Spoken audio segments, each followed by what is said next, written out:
صلوات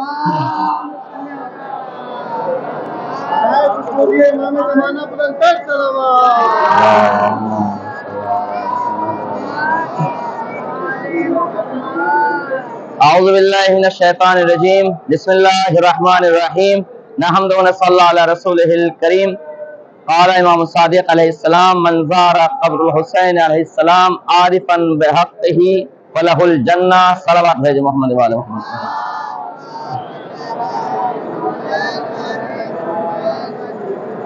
زائرین کرام، اس سے قبل آپ کے سامنے کچھ بیان کیا جائے. ایک مرتبہ سورہ حمد، 3 مرتبہ سورہ توحید کی تلاوت فرما کر اپنے اپنے مرحومین کو اور جن لوگوں نے نظر تبرک میں حصہ لیا ہے تمام ان سب کے مرحومین اور تمام زائرین اپنے اپنے مرحومین کے لیے تراب بھائی اور ایڈوکیٹ ہمارے ڈاکٹر صاحب، راشد صاحب اور رفعت بھائی، ان سب کے جتنے مرحومین ہیں، نقی بھائی، جتنے لوگوں نے شرکت کی ہے، ہماری بہن نے، تمام ان سب کے مرحومین کی روح کو سال فرمائے. محمد صلوات. زائرین کرام، اس وقت ہم خیمہ گاہ امام حسین علیہ السلام میں ہیں، مسلسل سفر عشق و معرفت میں ہیں، سفر عبادت میں ہیں. ہم لوگ اپنے مرحومین کے لیے مجالس کا سلسلہ اپنے امام بارگاہوں میں، اپنے دیار میں، اپنی بستیوں میں کرتے رہتے ہیں. آج الحمدللہ ہم نے اپنے مرحومین کو کربلا معلیٰ میں خیمہ امام حسین علیہ السلام میں ان کے ایصال ثواب کے لیے مجلس کا انعقاد کیا ہے. پروردگار ان کے درجات کو بلند فرمائے، ان کی قبروں کو نور محمد آل محمد سے منور فرمائے اور پروردگار سب کے گناہان صغیرہ و کبیرہ کو معاف فرمائے. ہماری زیارتوں کو، عبادتوں کو پروردگار اپنی بارگاہ میں مقبول فرمائے.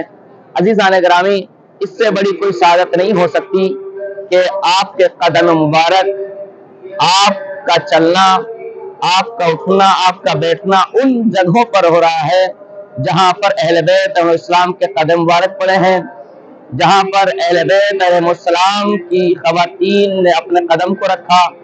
خیمہ گاہ امام حسین وہ عظیم جگہ ہے جہاں پر ایک قیام نہیں بلکہ پورے اہل بیت علیہ السلام نے قیام فرمایا. نہ جانے کی جگہ پر زینب نے قیام کیا ہوگا، نہ جانے یہاں پر ام کلثوم کہاں پر بیٹھی ہوئی ہوں گی، نہ جانے سکینہ نے کہاں پر قدم رکھے ہوں گے. بس سوچنے کی بات ہے، معرفت کی بات ہے.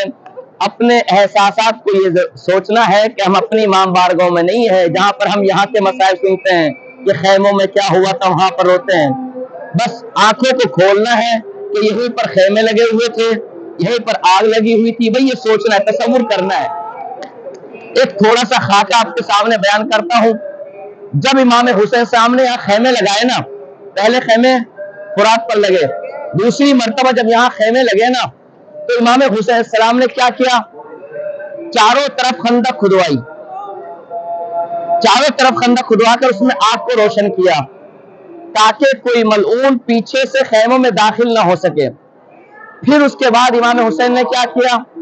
امام حسین علیہ السلام نے تاروں کی بنی ہوئی چادر کو چاروں طرف لگایا تاکہ کوئی اہل حرم پر تیروں سے پیچھے سے حملہ نہ کر سکے. اس کے بعد امام حسین علیہ السلام نے چادر کپڑے والی کو اس کو چاروں طرف لگایا تاکہ اگر کوئی بیوی ایک خیمے سے دوسرے خیمے میں جانا چاہے تو کسی نامحرم کی نظر نہ پڑ سکے. چاروں طرف سے راستے بند تھے، ایک راستہ کھلا ہوا تھا جہاں سے آپ داخل ہوئے نا، یہ راستہ کھلا ہوا تھا اور اس دروازے پر مولا عباس کا خیمہ، جب زیارت کی نا آپ نے، اسی پر مولا عباس کا خیمہ لگا ہوا تھا. اگر کوئی باہر سے اندر آنا چاہے تو پہلے مولا عباس سے اجازت لے. آپ جب داخل ہوں گے آپ نے شیپ بنے ہوئے دیکھے، یہ جو بنی ہوئی ہے چھوٹی چھوٹی الماریاں ٹائپ کی، یہاں پر اہل بیت علیہ السلام کی سواریاں اتری تھی، محملیں اتاری گئی تھی. جب آپ داخل ہوں گے اندر تو سامنے ایک جگہ ہے، وہ ہے خیمہ امام حسین علیہ السلام. امام حسین کے خیمے سے کچھ سے ملا ہوا جناب زینب کا خیمہ ہے. جناب زینب کے خیمے کے سامنے امام زین العابدین کا خیمہ ہے. پھر اس کے بعد جب آپ کونے میں جائیں گے، ادھر آئیں گے تو یہاں پر یتیم حسن جناب قاسم کا خیمہ ہے. آپ سنتے ہیں جب جناب علی اصغر کا لاشا لے کر امام آئے تھے خیموں میں، آپ کل زیارت کر کے آئے نا جھولے کی، مقام علی اصغر کی، وہاں سے حسین لے کر چلے لاشا، سب کے لاشے خیموں میں آئے، مولا عباس کا لاشا فراتا پڑا رہا۔ جناب علی اصغر کا جب لاشا لے کر آئے تو امام نے سوچا اس کا کیا کریں، بعد شہادت سب لاشوں پر گھوڑے دوڑائے جائیں گے، علی اصغر کا پھول کا لاشا گھوڑے کے ٹانپے برداشت نہیں کر پائے گا۔ امام حسین نے کیا کیا، پشت خیمہ اس کونے پر وہاں پر لے جا کر ذوالفقار سے کھودنا شروع کر دیا، لاشوں کو دفنایا شروع کیا۔ ذوالفقار نے رونا شروع کر دیا، مولا میں تو سر کاٹنے کے لیے آئی تھی، مجھے کیا پتا نسبے کی قبر بنائی جائے گی۔ اب علی اصغر کو ہمارا دستور کیا ہے، جب لاش ہم دفن کرتے ہیں تو اس پر تھوڑا سا پانی ڈالتے ہیں۔ ہائے غربت حسین، خیموں میں گھوٹ پانی بھی نہیں ہے، تربت علی اصغر پر ڈالے۔ تاریخ کہتی ہے حسین نے سر کو جھکایا، رونا شروع کر دیا، اے علی اصغر تمہیں صغرا بڑی یاد کرتی ہے، اتنا روئے کہ علی اصغر کی قبر طے ہو گئی۔ اب عمر سعد لاشوں پر سروں کو کاٹنا شروع کیا۔ ملون کہتا ہم نے 72 شہید کیے تھے، ایک سر دکھائی نہیں دیتا۔ کسی نے کہا میں نے حسین کے خیمے کے پیچھے کچھ دفناتے ہوئے دیکھا ہے، ہو نہ ہو علی اصغر کا لاشا وہاں پر ہو۔ نیزے بردار چلے، لمبے لمبے نیزے لے کر زمین پر مار رہے ہیں۔ فضا آئی، اے رباب تیرے بچے کی خیر ہو، ایک مرتبہ مسلح بچھا پروردگارا میرے اصغر کی خیر ہو۔ ایک مرتبہ نیزہ زمین پر گیا، اور جب زمین پر گیا خالی تھا، جب واپس آیا چھوٹی سی لاش، ماں نے دیکھا زلفوں کو پکڑ کر ماں کے سامنے بچے کو دبا دیا گیا۔ اجرکم اللہ، حق گریا یہی ہے، ہر شہید کے اقبال شہید کیا گیا، لیکن علی اصغر پر ظلم کی انتہا ہو گئی، علی اصغر کو 2 بار شہید کیا گیا۔ اجرکم اللہ، نہ مجھ میں پڑھنے کی ہمت ہے، نہ آپ میں سننے کی ہمت ہے۔ آپ خیمے میں دیکھے ہیں نا، آپ کے نیچے قالین بچھی ہوئی ہے، ذرا سوچو شام غریبہ، بیویوں کی چادریں چھن گئی ہے، خیموں میں آگ لگ گئی، بیویاں خاک پر بیٹھی ہوئی تھی۔ ارباب اعضا عمر سعد نے کہا خیموں میں چلو، خیموں کو لوٹ لیا جائے۔ بیویاں اپنی چادروں کو سنبھالے ہوئے اس خیمے سے دوسرے خیمے میں، دوسرے خیمے سے تیسرے، میرے مصاحف پڑھنے کی ضرورت نہیں ہے، محسوس کر دے رہا کہ یہی وہ دیار تھا جہاں پر زینب چادر سنبھالے ہوئے، ارے سید سجاد کیا ہم جل کر مر جائے یا ننگے سے۔ ارباب اعضا ہم سنتے، تصور میں جائیے گا، ہم سنتے ہیں نا کہ زینب کی چادر کو چھینا گیا، کبھی سوچا کہ زینب کی چادر کیسے چھینی گئی؟ ہاتھوں سے چادر نہیں اتاری گئی تھی، کسی نے ہمت نہیں کی کہ کوئی نام نہیں ہاتھ لگا دے، ہاتھوں سے چادریں نہیں، بیویاں دونوں ہاتھوں سے چادر پکڑے ہوئے ادھر سے ادھر جا رہی تھی، ملون گھوڑوں پر سوار تھے، لمبے لمبے نیزے لیے ہوئے زینب کی طرف بڑھے، ہاتھ سے چادر نہیں، منہ کے نیزہ سے چادریں اتاری گئی۔ ارے غضب ہو گیا، چادر کے ساتھ ساتھ خون کے فوارے۔ اجرکم اللہ، بس آخری روایت رونے کے لیے آئے ہو نا، نہ جانے ہم میں سے کون زندہ رہے، کسے دوبارہ آنا نصیب ہو۔ خیموں میں بیٹھے ہوئے ہیں، ساری بیویاں ننگے سر بیٹھی ہوئی ہیں۔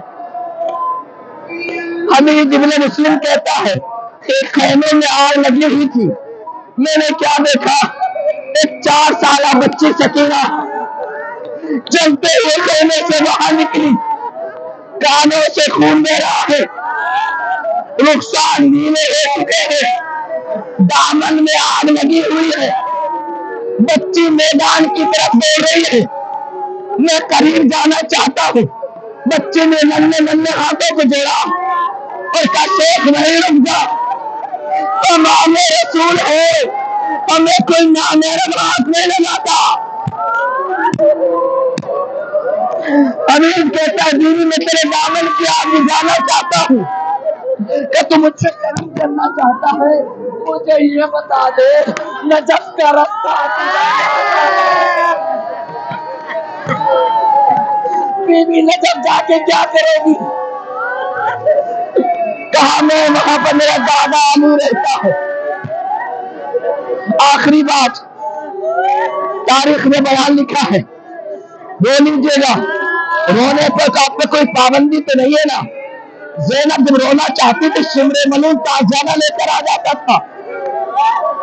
بی بی اسی جگہ پر ٹوٹا ہوا نیزہ لے کر کبھی عباس بن رہی ہے کبھی حسین بن رہی ہے. بچے کو جمع کیا, سب کو دیکھنا شروع کیا. کیا دیکھا؟ سکینہ نظر نہیں آتی. سکینہ نظر نہیں آتی. کہا ام کلثوم تم یہی رکو, میں زینب کو دیکھتی ہوں. شب عاشور کی وصیت یاد آئی. کہا بہن جب کوئی بڑی مصیبت آ جائے تو اس نشین کو دیکھنے میری قتل گاہ ہے, وہاں پر چلی آنا. اب کیا ہوا؟ سکینہ نظر نہیں آ رہی. جناب زینب چلی, سے بڑی مصیبت کیا تھی؟ اب چلی کیا دیکھا کہ سکینہ ہے بابا کے ڈٹے ہوئے گلے پر رخسار رکھے ہوئے شانے کو ہلایا. کیا سکینہ کس کے لاشوں پر لپٹی ہوئی ہے؟ کیا پھوپھی اماں یہ میرے بابا حسین کا لاشا ہے؟ سکینہ کیسے پہچانا؟ کیا پھوپھی اماں جب مقتل کی طرف چلی گئی لاشوں کے درمیان میں کھڑا رہی تھی. اس طرح مریضہ سے آواز آئی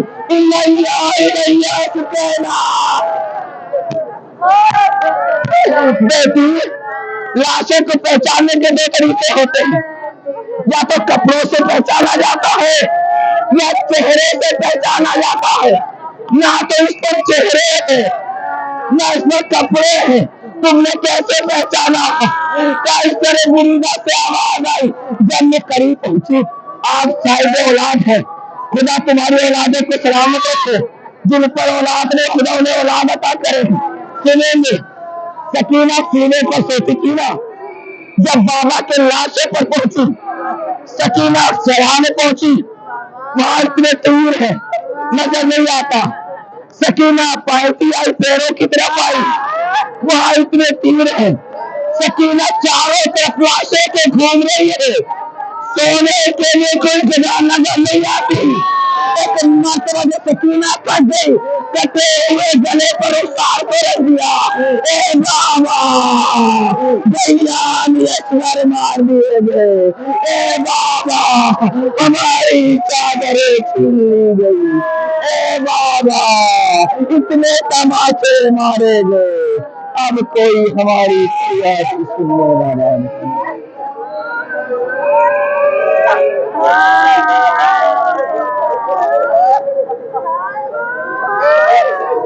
سيعلم الذين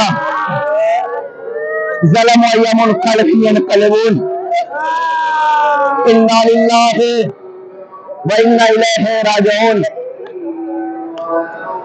بارے